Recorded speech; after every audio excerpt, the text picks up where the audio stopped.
parole est à Madame Michèle Peyron.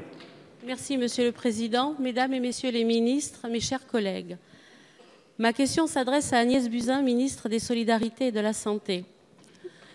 L'adage bien connu « Mieux vaut prévenir que guérir » est au centre du plan Prévention Santé 2018-2022 que vous avez présenté hier avec le Premier ministre Édouard Philippe. Ce plan est le fruit d'une concertation dans laquelle, pour la première fois en France, l'ensemble du gouvernement est engagé. La prévention doit être au cœur de notre système de santé parce qu'elle participe à l'amélioration de la vie des Français, de tous les Français. Elle est le meilleur moyen pour diminuer un maximum la mortalité prématurée et évitable. La prévention permet également de lutter le plus efficacement contre les inégalités de mortalité en fonction du genre, du territoire ou du milieu social. Cela n'est pas acceptable. Votre plan Prévention Santé intervient tout au long de la vie, pour l'enfance, les jeunes, les adultes, les personnes en situation de handicap et les personnes âgées de plus de 65 ans.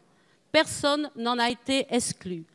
Des mesures concrètes sont associées à toutes les étapes de notre vie. Vous prévoyez notamment de mettre en place un parcours de santé de 0 à 6 ans, le remboursement sans limite des substituts nicotiniques contre le tabagisme, mais aussi d'autres mesures pour lutter contre les addictions chez les jeunes. Madame la ministre, les Français doivent devenir acteurs de la prévention en santé. C'est pourquoi vous allez mettre en place le service sanitaire pour tous les étudiants en santé. Ce service sanitaire permettra de diffuser sur tout le territoire des interventions de prévention dans le cadre du cursus des étudiants.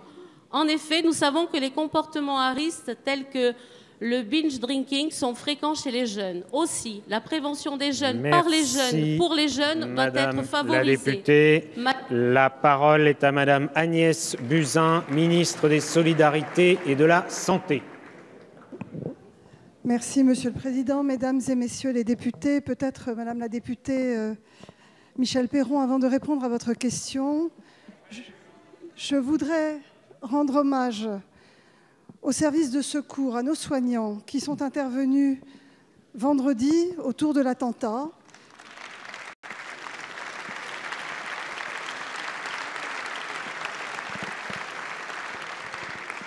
Je pense évidemment aux urgentistes, aux réanimateurs du service de centre hospitalier de Carcassonne qui ont tenté pendant une nuit entière de sauver la vie du lieutenant-colonel. Je veux aussi rappeler qu'un de nos compatriotes aujourd'hui est entre la vie et la mort au centre hospitalier de Perpignan et que les soignants sont à ses côtés pour essayer de le sauver. Il s'agit du jeune conducteur de la voiture, M. Renato Silva, qui a reçu une balle dans la tête. Madame la députée, vous m'interrogez sur le plan priorité et prévention que nous avons annoncé avec Monsieur le Premier ministre. Il s'agit d'un plan ambitieux pour changer de paradigme et pour que la prévention soit réellement l'un des piliers de notre système de santé. Il incarne la révolution de la prévention souhaitée par le Président de la République. Nous pensons que les interventions doivent être très précoces et nous avons donc choisi de suivre un individu dans son parcours de vie afin que l'objectif de ce plan soit de naître, de grandir, de vivre et de vieillir en bonne santé. Tous les ministres se sont mobilisés pour proposer des actions sur ce plan. Madame la députée, vous avez insisté sur les enfants, car vous avez raison, les enfants et les jeunes évidemment sont la cible des inégalités sociales de santé. Nous devons donc agir extrêmement tôt. Nous avons choisi prioritairement... Pardon. Voilà. Poursuivez, Nous avons choisi prioritairement, Madame la députée, des actions en faveur des jeunes, en faveur des addictions. Nous avons déployé les consultations de la petite enfance jusqu'à l'âge de 18 ans. Nous allons mettre en place des consultations hors les murs pour aider les jeunes dans leur milieu scolaire à lutter contre les addictions.